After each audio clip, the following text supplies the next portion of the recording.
What's up everyone, Terraquake here, and welcome on back to the Pokemon Silver walkthrough. Last time we headed east of Pewter City to battle some trainers on Route 3, Mount Moon, and Route 4. One of those being our rival who, we took down pretty easily, like always.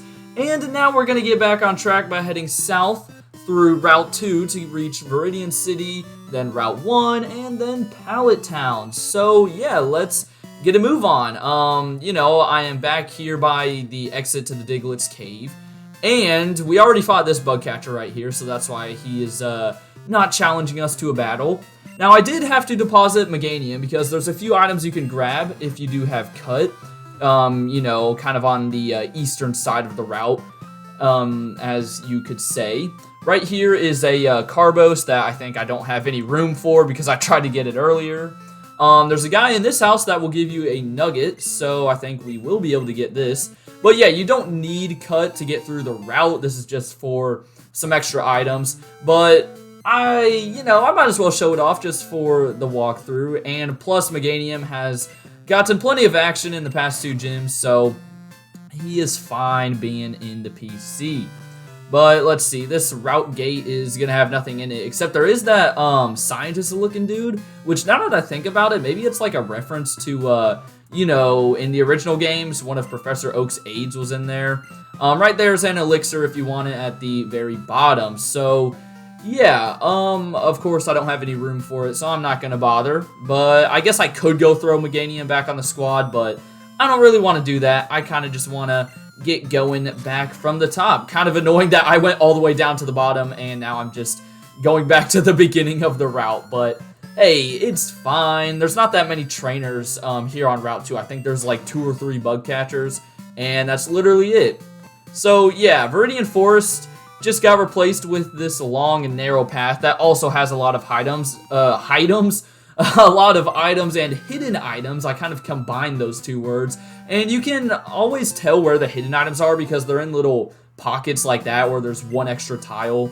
So yeah, they're usually pretty easy to find, except some of them, like that one right there, are actually empty. Right there is a poison cure berry, by the way. And yeah, so sometimes they could troll you and waste your time. But this one, I think, will also troll us. Okay. Yeah, if I don't get all the hidden items, then that's fine. Yeah, I definitely missed out on a few. But just in case you do want to know all of the hidden items you can get, in this place there's a full heal, a max ether, a full restore, a revive, and that is it. So yeah, let's move on down to the other side of Route 2. Oh my gosh, I didn't mean to go into the grass. But yeah, this is what we just saw a second ago when we were grabbing like the elixir. And look at this, a level 3 Hoot Hoot. I mean, why make the wild Pokemon? Holy cow, that guy's got some eyesight. My goodness. But yeah, as I was saying, why are the wild Pokemon just so low leveled? It's like painful to view, Alright, so at least we still have Piney out front. So he's got rollout. That will make these fights very easy. And yeah, so there's this guy who's going to have the Ariados and another guy who has 3 Beedrills. And then we will be in Viridian City. Now, I know Viridian City in the remakes has, like, what is it, the battle building or whatever. I don't think that's in this game just because, there wasn't any, like, online play. Of course, this was, what, 1999? Oh, gosh, I'm probably wrong about that. And I feel like I should know that, being a PokeTuber and all, but I just don't. So, yeah, but I think there's still maybe a few things you can do.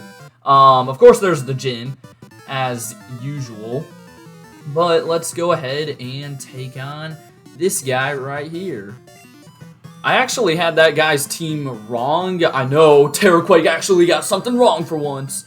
But, yeah, he actually just had like a Beedrill and a Butterfree. Anyways, we have reached Viridian City, and there's one item you can get here, which I think, we have Paris on the team, so we might as well use Cut. And it's this guy who will give us the TM for Dream Eater. That probably won't come in handy for my team, but hey, I'll take it. If anything, we can always sell it for money. So yeah, that's the one item you can pick up. And then I think I'm going to go ahead and heal up as well as get Meganium from the PC. But there's also another interesting building here aside from, you know, the Pokemon Center and the Pokemon Gym, which, by the way, if you think you can fight the gym right now, you are wrong. You need the first 7 badges in Kanto in order to access the 8th gym, which is, of course, blue. So, yeah, he just doesn't think we're worthy enough until we have all 7 Kanto badges. So, don't try and head on into the gym right now. And honestly, I'm kind of glad that's a thing, because I'm not sure if I'd beat him right now. My Pokemon just aren't up to par with his, which are in like the high 50s, I think. That might be Heart Gold and Soul Silver. Maybe they're a little lower in these games. I'm not 100% sure. But there we go. We have Pear back on the team. Good to have you back. And yeah, the other attraction here in Viridian City is the Trainer House. So I believe it's located just above the, just above the Pokemon Center. And you can head on downstairs, right? Yeah, through this staircase, and you can talk to this lady at the little desk, and this is called the Training Hall, where you can battle someone once per day. Now, the default opponent will be this guy named Cow, who actually has, like, the same sprite as you, I think. And, yeah, you can tell just by you know, the overworld sprites that he's the same. And he's actually going to use Meganium, Typhlosion, and Feraligatr. So, you know, the 3 fully evolved Johto starters. And this is kind of like Wi-Fi battling in a sense because it's controlled. And, you know, that means that everyone's Pokemon is level... Never mind. Okay, I was wrong about that. It is not like that. Alright, well... I thought everyone's Pokemon got set to level 50 like, you know, other Wi-Fi battles, but turns out I was wrong. But hey, it's fine. I don't think you get experience from this battle. That might be what I was thinking of. I guess we'll find out after we take out the Meganium. But yeah, as I said, he's going to have the 3 Johto starters all at level 50.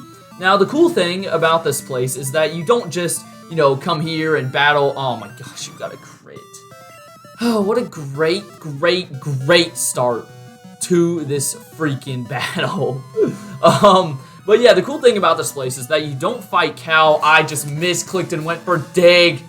What am I doing? I'm actually screwing up. I'm literally throwing. But yeah, as I was trying to say, if I can just like battle like a normal trainer for once, you don't battle Cow every single day.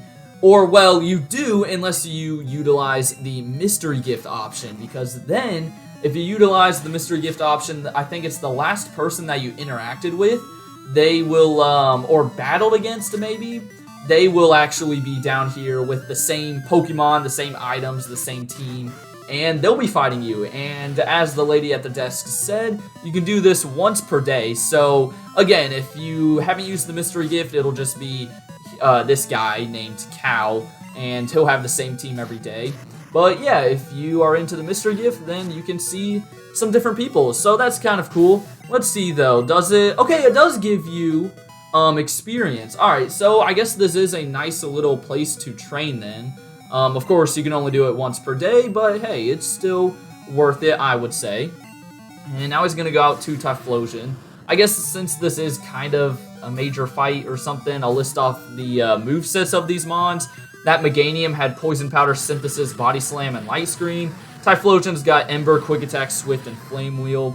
And yeah, honestly, it's kind of funny because I think this guy has like a better moveset on his fully evolved starters than your rival does, which is just weird.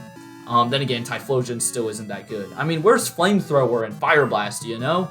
Do these guys just not have the money to go to the department store? Have they spent it all away in the game corner like idiots? I don't know, but luckily Typhlosion's going to go down a lot easier than Meganium, and then all that's left is Feraligatr, who has Bite, Scary Face, Slash, and Screech. Okay, so I take that back. Maybe his movesets aren't as good because Feraligatr doesn't have a single stab move. That is freaking pathetic. So technically I could stay in with Sean, but I'll make it easy and go to Pear. And I figured I would go ahead and do this place, or do this battle, even though it is optional. But we're not really doing too many fights in this episode, because there's just not many trainers on Route 2 and Route 1. So I was like, why not? we might as well take him on just for some fun. And hey, I mean, his mons are level 50. It's a little bit of a challenge, I guess. But yeah, 2 more Razor Leafs will do the trick, unless you want to give me a critical hit game. That would be appreciated. No, you don't. Okay, well, that stinks. And I'm probably going to have to heal just because of that friggin' Meganium. I mean, that was embarrassing. But, yeah, so as I said, you can do this once per day and just get some free experience. So it's good when you can do this battle because, you know, level 50 Pokemon, a trainer's Pokemon, that will give you good EXP, but you can only do it once per day, so it's probably not the best spot to grind. There's other people in here. I don't really know what they'll say. I don't think they give you anything important. There's still a pokemart as well, probably selling like potions and Pokeballs, because I figured that out a little while ago when I was trying to buy items in Cerulean, and they were still selling like super potions. No hyper potions, no full heals. So like the cities here in Kanto, their Pokemarts take after what they were like in the original games, which is just another dumb feature if I'm gonna be honest. Before I forget, let's go ahead and put UPS up front. Our good old Delibird, who has really proven himself, I think. He's been a bit better than I thought he would, and that makes me very happy. Hopefully this shows you guys that, like, Delibird isn't, you know, completely useless. Alright, let's move on to Route 1, and there's only 2 trainers on this route. Also, I think there's, what berry is that? It is a bitter berry if you want to grab it right there. But I'm going to try to avoid all the grass and just battle the 2 people if I can find them. Alright, here's one of them. A schoolboy. I like how there's a schoolboy and then a cool trainer. I would see those trainer classes as being like totally opposite. Like schoolboys are really nerdy and, you know, they know everything about Pokemon, and cool trainers just to like look for the most powerful ones and maybe don't know everything. I'm not sure how the Pokemon world is. Let's go for a Thief though, something I don't use very often, but hey, we're going up against a Psychic type, so I might as well. And you know, now that I think about it though, Fly would probably do more, and now I'm asleep. Really, Jinx? You had to do me like that? Alright, Ice Punch. Probably not going to do a lot, right? Okay, alright. Can we please wake up? Hey, look at that. UPS woke up pretty quickly. We take those. Yeah, I really should have just gone for Fly from the beginning. I just realized, though, this guy kind of has, like, the, you know, trio from the Kanto region. He's got Jinx, Electabuzz, and Magmar, which is kind of cool. And, I think, you know, before Gen 4, people thought of Jinx, Electabuzz, and Magmar as being a trio, but then Electabuzz and Magmar got an evolution and Jinx didn't. So I think that kind of changed people's view of the trio. But hey, maybe, you know, that still leaves the door open for a Jinx evolution, possibly in Pokemon Scarlet and Violet. Could you imagine? I hope there are like new evolutions, you know, like we had Obstagoon and stuff in Sword and Shield. We haven't really had those revealed yet. As a matter of fact, there's really just no new Pokemon, or not many new Pokemon that have been revealed. Now, I have been staying away from leaks and all that stuff, so maybe there's a lot that I don't know about, but I also just don't want to get spoiled too much. I'm sure we'll get, my prediction is 1 more Pokemon Presents before the game's release, either in like September or October. So yeah, we'll learn more there, and I kind of just want to have like my authentic reaction, which if you didn't see it, I did do a reaction video to the last Pokemon Presents over on the main channel, so be sure to give it a look if you are into that stuff. But yeah, here's the last trainer on this route, and then we will be in Pallet Town, which despite it being pretty small, you know, has a few things you can do, which I'll explain in a minute. Let's go ahead and give this Ivysaur a fly to the face. Hopefully, you know, we can avoid being put to sleep, because I'm sure this thing has like sleep powder or something like that. And yeah, he's not even gonna get the chance to go for it. Sweet. And then this lady has a Starmie, so I'm gonna stay in. It's part Psychic. We can go for Thief. Actually, no. Fly. Oh, you outspeed. Ugh, I should have switched. Why did I think Delibird could do this? He's still a little baby penguin. Well, he broke through. That's better than what Sudowoodo was doing. What was that, in the last episode when we got really unlucky? Or was that earlier this episode? I've already freaking forgotten. It's because I'm recording these episodes back to back. Alright, you're gonna go for Confusory again? Seriously? I'm just trying to, like, give my boy UPS some freaking action because he hasn't gotten a lot. Well, he's gotten a good amount from when he got on the team, which I know was pretty late in Johto. Oh, yeah, there's a crit. That shows that Starmie. We already had that super stally one in Misty's gym, so we didn't need another one.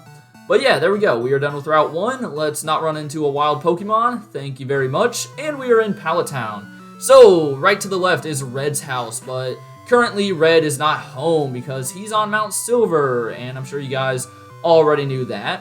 To the right of his house is Blue's house, who is also not home, but his sister Daisy is here. And if you come to her in between 3 and 4 p.m., she will groom your Pokemon, which will boost their happiness. So yeah, there's something you can do. And then, of course, the only other building in here is good old Professor Oak's house. And if you talk to him, or not house, lab, but yeah, if you talk to him, he will rate your Pokédex. And he will also tell you that once you get the 8 gym badges of Kanto, he'll have a gift for us. And I believe that's going to be unlocking Mount Silver, like you have to get his permission or something. And yes, Professor Oak, I know I haven't caught every single Pokemon. I'm not doing that in this game. But yeah, so that's all there is to do in Pallet Town. Next time, we are going to head south onto, what is that, Route 19, Route 20, something like that. And yeah, we'll fight some more trainers there and maybe take on the gym. I'm not too sure yet. We'll find out. But for now, I hope you guys enjoyed. Have a great rest of your day. And until next time, deuces.